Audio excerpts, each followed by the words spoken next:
Hello, good morning boys and girls. How are you? पिछले last videos में जो video lectures हुए हैं उसमें ट्रांसफॉर्मेशन का जो एक्टिव एंड पैसिव वॉइस है इसके 3 वीडियोस हमने आपको उपलब्ध कराए, प्रोवाइड किए। और जो फर्स्ट वीडियोस हैं उसके बाद सेकंड वीडियोस में तक सारे टेंसेस उनका कैसे पैसिव वॉइस चेंज होगा वो बताया है। और जो थर्ड वीडियो है, इस थर्ड वीडियो में हमने आपको सारे इंटरोगेटिव सेंटेंसेस कैसे चेंज करते हैं पैसिव वॉइस में उस पर चर्चा की। और ये जो फोर्थ वीडियो है हमारा, आज हम इस वीडियो लेक्चर में हम चर्चा करेंगे use of infinitive in passive voice. Passive voice में जब इन्फिनेटिव आता है कोई एक्टिव वॉइस में तो उसको how to change into passive voice हम यहाँ पर चर्चा करेंगे। इन्फिनेटिव का मतलब वर्ब की फर्स्ट फॉर्म प्लस टू लगाकर जो वर्ब आती है इसको इन्फिनेटिव कहते हैं। कोई वर्ब है उसकी फॉर्म से पहले जब टू लगा देते हैं, ये जो V1 होता है, जैसे वर्ब है प्ले, और अगर हम उससे पहले टू लगा देते हैं, जैसे वर्ब हो गया टू प्ले, तो ये टू प्ले ये इन्फिनेटिव है, ठीक है ना। इसका यूज क्या होता है, कैसे लिखते हैं, ये हमने ट्रांसलेशन का टॉपिक है और वहाँ हमने आपको बताया। लेकिन यहाँ पर how to change into passive voice, आज हम इस बात पे चर्चा करेंगे कि जो इन्फिनेटिव होता है वो कैसे चेंज होता है। इन्फिनेटिव एक तो सब्जेक्ट के रूप में आता है, जैसे हम कहते हैं to play is good for health. यहाँ पर to play this is the subject. हम यहाँ पर इस इन्फिनेटिव को नहीं चेंज करने की बात कर रहे थे, हम उस इन्फिनेटिव को चेंज करने की बात करते हैं जो इन्फिनेटिव हमारा ऑब्जेक्ट के रूप में आता है। कुछ सेंटेंसेस ऐसे होते हैं जहाँ सब्जेक्ट ऑब्जेक्ट नहीं होता।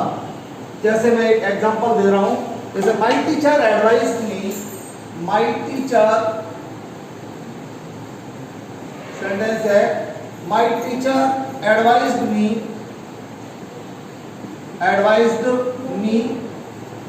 सॉरी एडवाइज, दोनों सेंटेंस लिखते हैं, advised me to buy a book. और एक और सेंटेंस लिखते हैं नीचे, एक ये सेंटेंस है, एक दूसरा सेंटेंस है, my teacher advised to buy a book. अब ये दो सेंटेंस हैं, दोनों सेंटेंस में थोड़ा सा डिफरेंस है।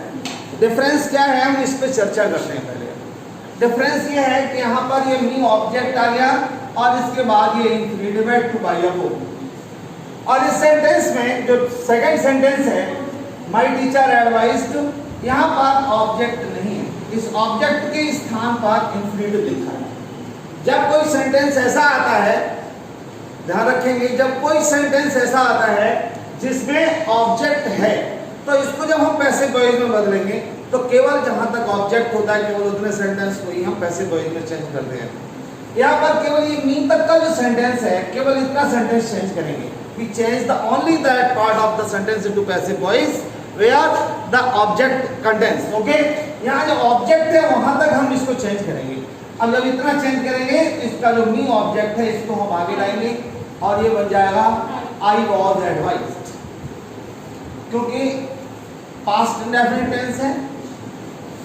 I was advised और इसको भी यहीं पर लिख देंगे by my teacher, by my teacher। और शेष पार्ट, जो शेष रेस्ट ऑफ सेंटेंसेस है उसको सेम टू सेम वैसे ही लिखना है हमें। जैसे ये जो बात का पार्ट है टू बाय अ बुक, इसको हम वैसे ही उतार देंगे। ओके बच्चों, समझ में आया होगा। अब हम आगे सेंटेंस की बात करते हैं। इस सेंटेंस में क्या है, इसमें ऑब्जेक्ट नहीं है। इसमें जब ऑब्जेक्ट नहीं है तो और ऑब्जेक्ट के स्थान पर टू बाय अ बुक ये लिखा हुआ है, तो हम इस सेंटेंस को जब हम चेंज करेंगे तो हमें क्या करना है, इस इन्फिनेटिव का जो ऑब्जेक्ट है, इस इन्फिनेटिव के ऑब्जेक्ट को सब्जेक्ट बनाएंगे। और जब अगर हम इन्फिनेटिव के ऑब्जेक्ट को जब हम सब्जेक्ट बनाते हैं तो फिर इन्फिनेटिव भी चेंज करते ही हैं। इन्फिनेटिव जब चेंज करते हैं तो कैसे करते हैं, ये जो टू है इसको हम टू को पहले लिख लेते हैं, फिर उसके बाद बी लिखेंगे और फिर वर्ब की थर्ड फॉर्म। ये इन्फिनेटिव चेंज करने का तरीका है। ठीक है ना। जैसे ये टू बाई शब्द आया इंफिनिटिव, इसको जब हम पैसिव में बदलेंगे तो क्या करेंगे, ये टू पहले लिखा और फिर बी लिख लिया, टू बी, और इस वर्ब की जो फर्स्ट फॉर्म है इसको हम थर्ड फॉर्म में चेंज कर देंगे। और यहाँ आप जानते ही हैं बाई की थर्ड फॉर्म बॉट, इसका पैसिव वॉइस हो जाएगा टू बी बॉट। ओके, और फिर हम इस अबुक जो सेंटेंस है ये, इसको हम आगे लाएंगे, पूरे वाक्य को जब चेंज करेंगे तो कैसे करेंगे हम, ये जो इसका ऑब्जेक्ट है इंफिनिटिव का, इसको हम जब आगे लिखेंगे अबुक, और फिर ये पास्ट इंडेफिनिट टेंस हो गया तो वाज एडवाइज्ड, वाज एडवाइज्ड, और फिर इस इंफिनिटिव को चेंज किया to be bought, to be bought, और फिर बाद में लिखा बाय माय टीचर। समझ में आ गया होगा। ऐसे अगर हम कहते हैं he asked to take lunch, अब ये सेंटेंस है ना, he asked to take lunch, he asked to take lunch, ये सेंटेंस भी इसी तरीके के स्ट्रक्चर का है, to take lunch। अब यहाँ पर ऑब्जेक्ट नहीं है, ऑब्जेक्ट के स्थान पर इंफिनिटिव प्लस ऑब्जेक्ट लिखा है, तो हमें क्या करना है, इस इंफिनिटिव प्लस ऑब्जेक्ट है तो इस इंफिनिटिव के ऑब्जेक्ट लंच को हम आगे लेकर के आएंगे और सब्जेक्ट पैसिव वॉइस में बदलेंगे। जब हम इसको पैसिव में बदलेंगे तो क्या हो जाएगा, ये जो लंच है इसको हम आगे लिख लेंगे, ठीक है ना, और यहाँ हो जाएगा लंच, लंच, और फिर ये आस्क पास्ट इंडेफिनिट टेंस है, was asked to be taken, take की third form to be taken by him. यहाँ पर हम हमने यहाँ पर हिम का टेक का यूज किया है, यहाँ पर एक और वर्ब यूज होती है एंजॉय, हम उसको भी लिख सकते हैं, ऐसे भी लिख सकते हैं, he asked to enjoy breakfast, he asked to enjoy coffee. हम यहाँ पर वर्ब को कभी कभी किसी चीज को एंजॉय करने के अर्थ में एंजॉय का भी यूज करते हैं। इस तरह से ये बात समझ में आई होगी। लेकिन एक अभी चीज और है, एक वर्ब होती है जिसका नाम है नीड्स, इसको मिटाते हैं, कॉपी पेन खोलिए और उसको लिखते चलिए। अगर आपने अभी तक नहीं लिखा है तो वीडियो को बैक करिए और तुरंत कॉपी पर उतारिए। अब हम बात करते हैं अगले सेंटेंस की। एक वर्ब होती है नीड्स, और नीड्स वर्ब जो होती है उसका जनरली प्रेजेंट टेंस में ही यूज होता है, ठीक है ना। जैसे हम कहें I needs to help him, sentence है आई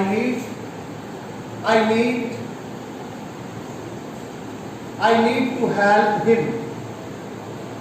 यहां पर ये जो सेंटेंस आया, यहां पर नीड के बाद तुरंत ऑब्जेक्ट दिया है।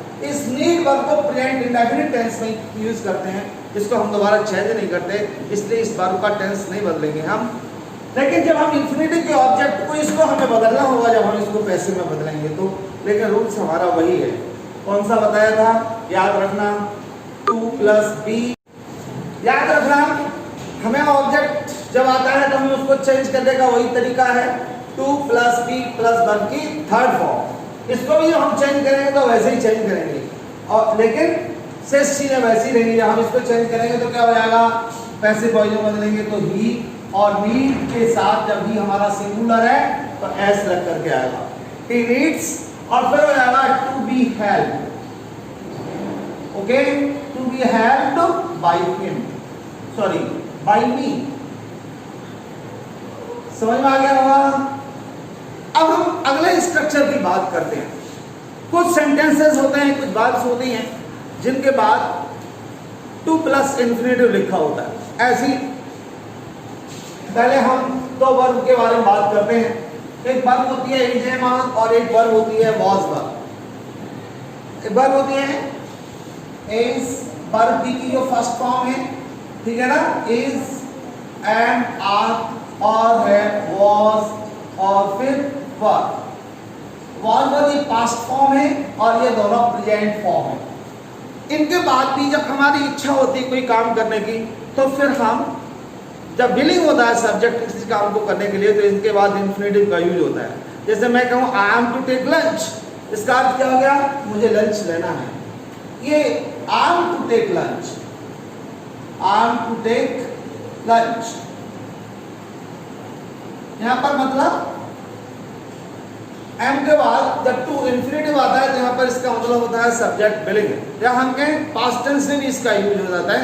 जैसे कहें he was to help him, इसका मतलब हो गया वह उसकी मदद करना, उसे उसकी मदद करनी थी या वह मदद करना चाहता था। मतलब when the subject is willing to do any work, then when we use the infinitive after is, am, are or was, were, okay?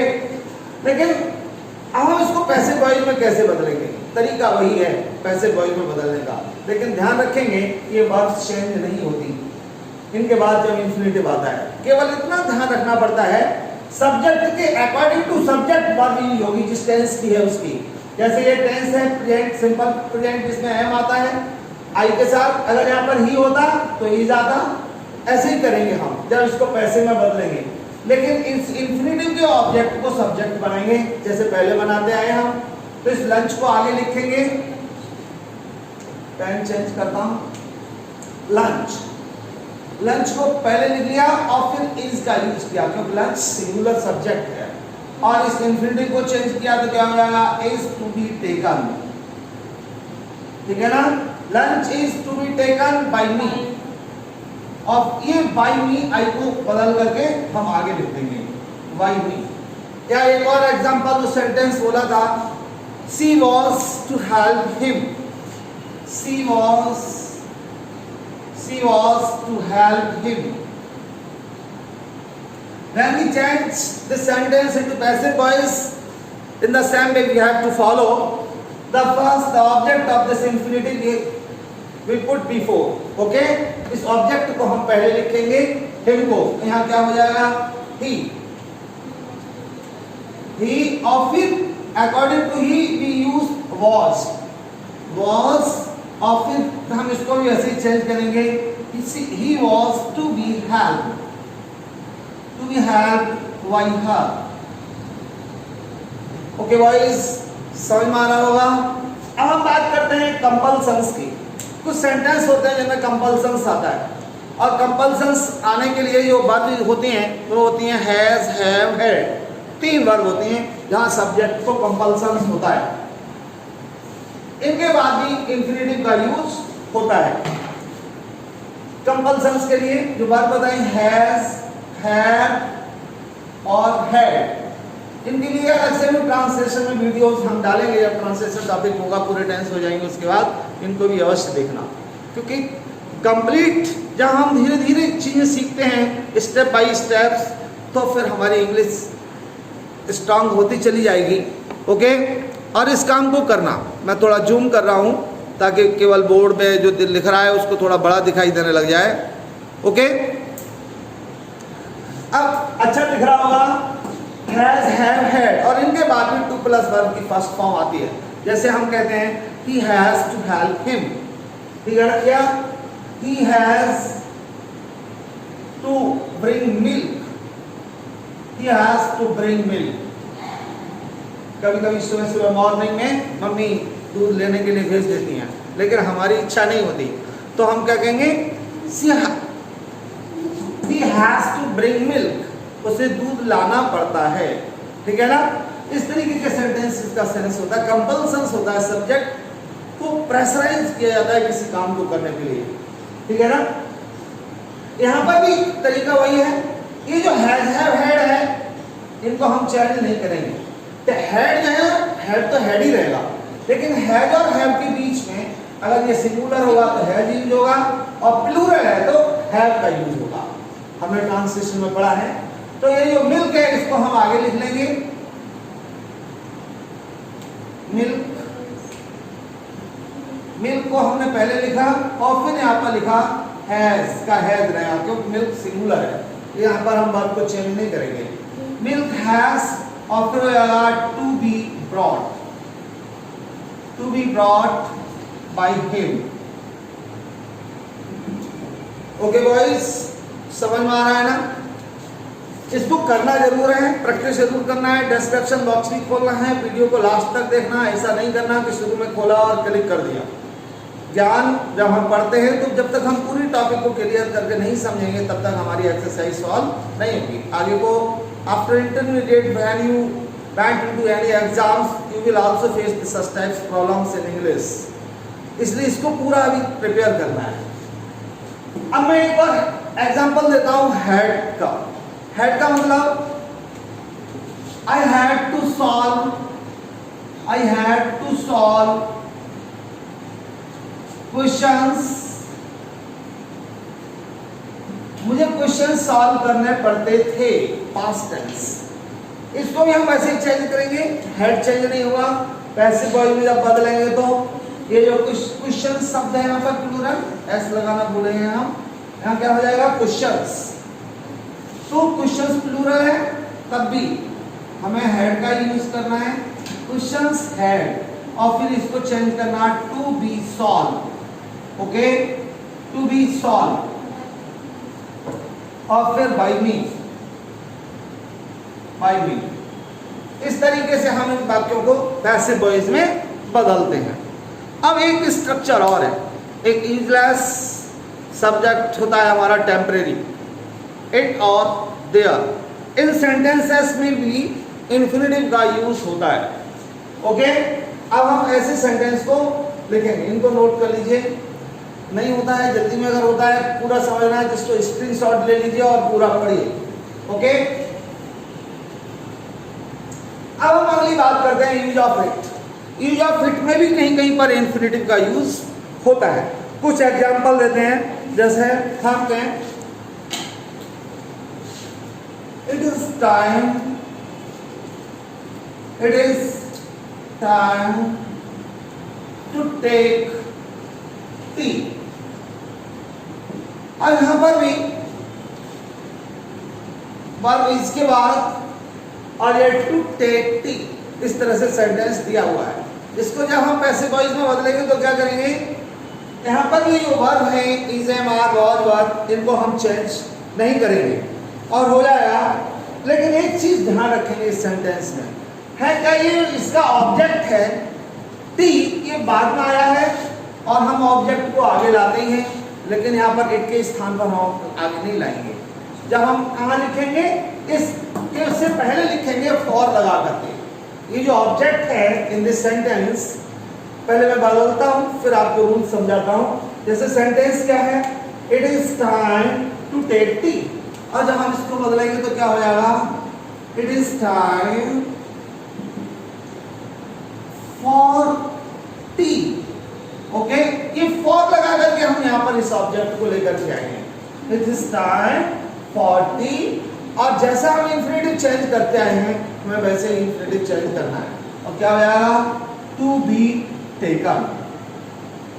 Okay, एक और एग्जांपल है इसी तरीके का, जैसे हम कहें it is time to close the shop. To close the shop. अब हम क्या करेंगे, यहां पर भी द शॉप है, इसको हम यहां पर आगे लाएंगे। जब पैसिव वॉइस में बदलेंगे तो क्या हो जाएगा, it is time for the shop, और फिर इसको उसी तरह से चेंज करेंगे टू बी क्लोज। अगर यहां ऑब्जेक्ट नहीं है तो फिर हम उसको आगे नहीं लिखते, ठीक है ना। जैसे एक और एग्जांपल लिखते हैं, कोई भी वाक्य अगर है, ठीक है ना। अब कुछ इसी तरीके के सेंटेंसेस होते हैं जो देयर से और शुरू होते हैं, इनको हम यहाँ पर छोड़ते हैं, समझ में आ गया होगा।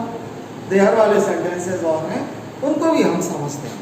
ओके, देयर वाले जो सेंटेंसेस हैं वो किस तरीके से चेंज करते हैं, आइए हम उस बात पे और चर्चा करते हैं। सेंटेंस है देयर का, पहले मैं एग्जांपल लिखता हूं। जैसे ये चेंज किए जाते हैं, जिस तरीके से ये इट का यूज किया जहां टेम्परेरी सब्जेक्टेड होता है, और उन सेंटेंसेस में जब इंफिनिटिव आता है तो कैसे चेंज करते हैं, ये हमने अभी सीखा कुछ एग्जांपल्स के थ्रू। अब हम कुछ अगली बात करते हैं कि जो हाँ देयर टेम्परेरी सब्जेक्ट होता है तो हम उसको कैसे चेंज करेंगे। उसके एग्जांपल के साथ ही हमारा आज का ये टॉपिक खत्म होगा। अगला जैसे टॉपिक है देयर आर, मैं एग्जांपल देता हूं, there are 2 apples to eat। Sentence है there are two apples to eat. आप सोच रहे होंगे कहाँ रखे हैं एप्पल्स, कहीं नहीं है, बोर्ड पे केवल लिखे हैं। क्या होगा ये, अब यहाँ पर इंफिनिटिव आ गया तो यहाँ पर पीछे ऑब्जेक्ट नहीं है। जब ऑब्जेक्ट नहीं है तो फिर उसको कुछ भी लिखने की जरूरत नहीं है, ठीक है ना। लेकिन तरीका वही है, यहाँ जो आर है वो चेंज नहीं होगा। ओके, कैसे बदलेंगे इसको, ये थोड़ा ध्यान देंगे। क्या करेंगे हम यहाँ पर, देयर आर, इसको पहले लिख लेंगे देयर आर टू एप्पल्स, वैसे ही जैसे हमने लिखा वैसे ही लिखना है। इस इंफिनिटिव को चेंज करना है, to be eaten. Okay, to और फिर बी लिखना और फिर eaten, to be eaten. Okay, very easy, there is no tough. अब एक और सेंटेंस लिखते हैं, जैसे there are some boys, there are some boys to play. अब हम क्या करेंगे यहाँ पर इसको भी वैसी तरह से चेंज कर देंगे जैसे ऊपर वाला चेंज किया, और क्या हो जाएगा इसको, there are some boys to be played. Okay, इसी के साथ अपना ये टॉपिक खत्म होता है और आप इसको पूरा पढ़ना। एक्सरसाइज इसकी डिस्क्रिप्शन बॉक्स में लिखी है।